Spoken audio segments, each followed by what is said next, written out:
More than anything else in this video, we want you to be prepared to start your own seed starting journey. Guten gardening, everybody! Are you looking to take your gardening game to the next level? Well, you're in the right place.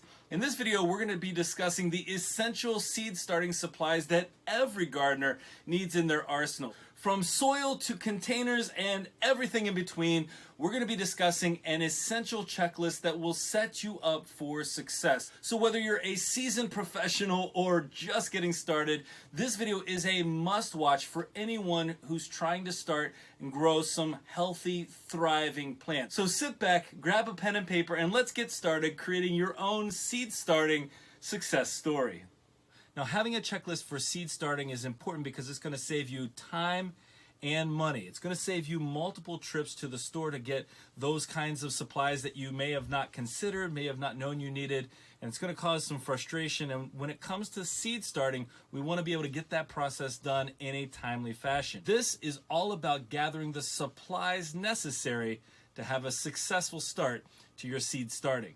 Now, how many times have you been in the process of planting something or doing something in your garden only to find that you don't have all the supplies that you need, and then you have to make a trip? You have to go out and try to find that supply in the spur of the moment. Sometimes there's no availability for it. Sometimes, and I'll use this as an example, we ran out of peat moss, which we use for our potting soil mix. I ended up having to pay almost twice what I normally would because I didn't have enough of this resource. And quite frankly, if you're a beginner gardener, there are plenty of things that you might not consider as a part of this process. And again, we want to have a successful seed starting experience. Now, I actually have a pretty extensive list of supplies for you. That's why I say get that pen and paper ready. But what I want to do first is focus in on what we would consider to be the essential supplies, and then we'll add on some of those that would be nice to have or maybe optional supplies as we go through this. And I'm going to do this by showing you an example of what each of these supplies is and then briefly explaining their purpose in this process. Now, throughout this video, I'm going to intersperse some tips on how to use the supplies on the checklist efficiently and to save some money if you have to purchase them. All right, let's start by talking about the containers you might house your seeds in during this process. Now, there are a lot of options for seed starting containers, but the purpose of the container is to hold the seed and whatever compost or mix that you're going to use to start that seed in. Now, the size of the seed starting container may vary somewhat.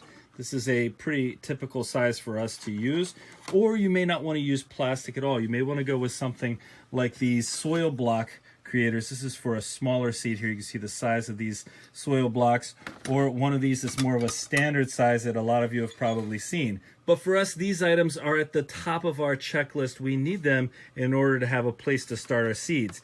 And these trays are also really important. Now, we've typically used 3 different types of trays. One of them looks very similar to this one. You can see it's about 2 inches of depth here, but it has holes in the bottom. This one doesn't. So when we're watering in, there's not going to be water everywhere. But our preference for seed starting is this shallower tray. And the reason for that is right here. The taller one has a deeper ridge profile here, whereas this shallower container has a shallower profile. And that means when I water, that water will all get absorbed up rather than sticking around and pulling a little bit more, which it does in this taller one. So first item on our checklist are the trays and the containers that we want to grow in. One way to save money with your seedling trays, your pots, and other containers is to try your best to reuse them. And in order to do that, once one has been used, go ahead and try to get that cleaned and sanitized or sterilized using some vinegar and water and soap. So you end up with a product that looks like this, even after 1 year's use. And then you can store them in a nice dry place to avoid damage, and you'll get a couple of years use out of these. Second up on our checklist is our seed starting mix, or our compost or vermicompost, whatever you're going to use to germinate your seeds.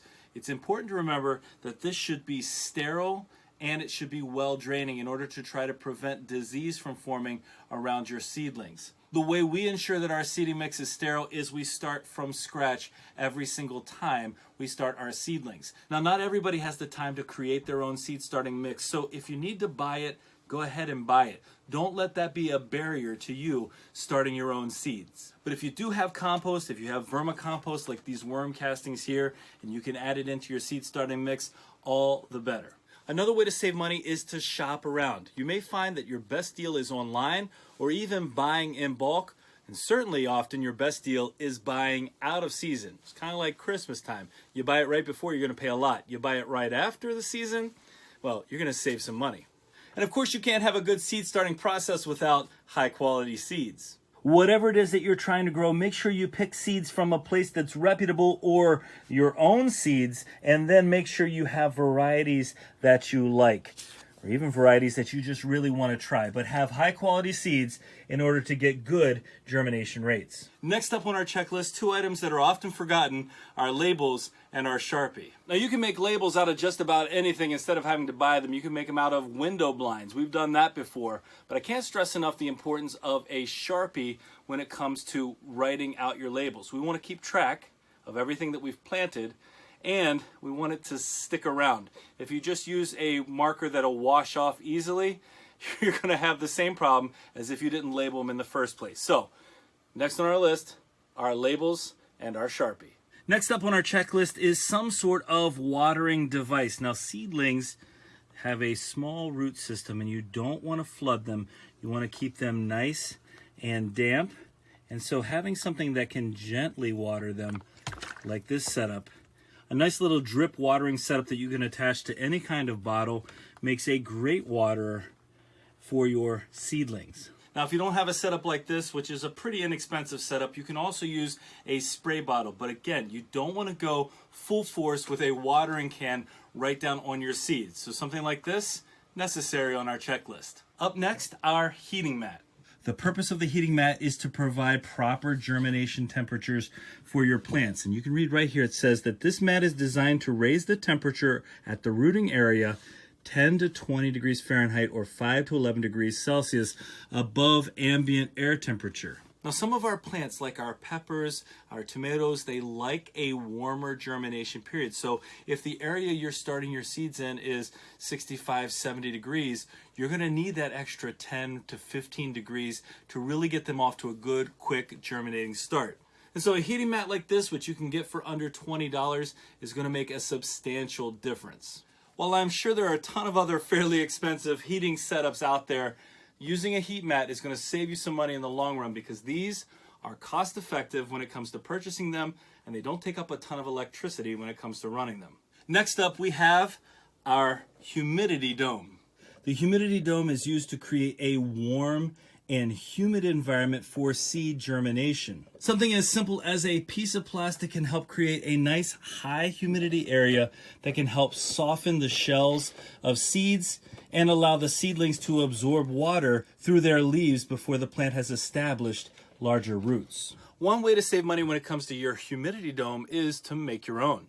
You can use anything from a clear plastic bag to a clear plastic lid to create the same effect of keeping the humidity in. Up next, our light source.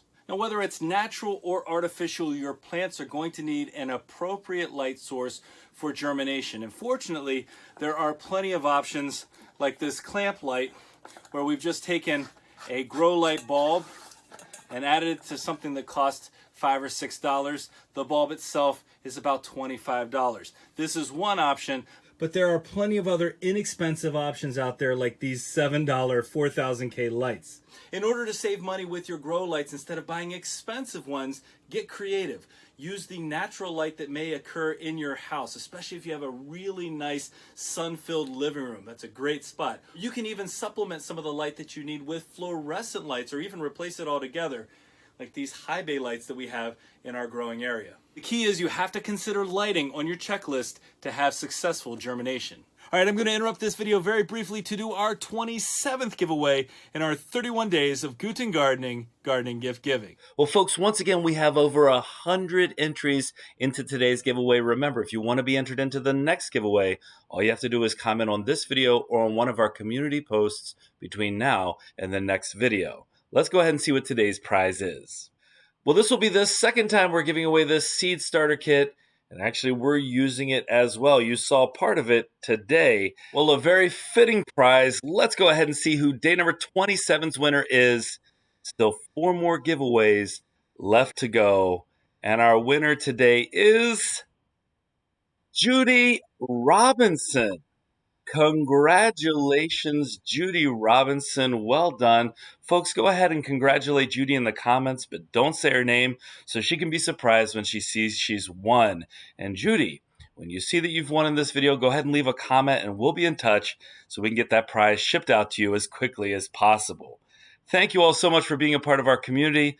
Let's go ahead and get back to our video. Next up on our checklist is a timer. Now this is really important when it comes to the consistency of lighting your plants.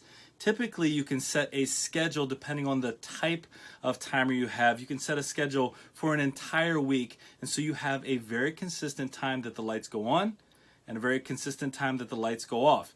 And you have to keep in mind that not every plant needs the same amount of light hours, but a timer makes quick work of you forgetting to turn them on and turn them off. And since our seeds have very specific needs when it comes to the temperature, when it comes to the lighting, etc., one of the other key things that we need in our seed starting checklist is to have a thermometer/hygrometer. The hygrometer tells us the humidity of our seed starting area, which needs to be on the higher end, and it tells us the temperature, the current temperature in our growing area. So if you're using a tool like this, you can check to make sure that you're getting consistent temperatures and consistent humidity, and you'll know if something starts to go wrong before it becomes a problem. Now, one other item we consider to be essential on our checklist is a fan, because we want good circulation in the area that we're starting our seeds. A simple fan like this blowing around our seeds can help to reduce the instances of fungus and mold, and a reduction in potential disease is always important when it comes to seed germination. Now, here are a couple of other items that we would consider to be optional, but also nice to have on hand. For one, a pH tester, especially if you're reusing a mix that you've used before. You want to make sure that the pH is a good fit for the type of seed that you're planting. Additionally, a notebook and pen is also handy so you can keep track of when you've planted and what's going on as you progress through the seed germination process. Additionally, when it comes time to transplant, a trowel or a transplanting tool is nice, and you might want a pair of gloves. Now, I don't typically work with gloves, but if you want to keep any contaminants from your hands going onto your plants, then a pair of gloves is nice to have. Now, there are other items that we could add to this list in addition to all the ones that I talked about in this video, and we actually have a PDF available for you to print out, and the link is going to be in the description if you'd like to have one of our sample checklists that you can use and, of course, add to. In fact, if you can think of something else that you think is important to have as a part of the seed starting process, make sure you leave a comment about that in the description.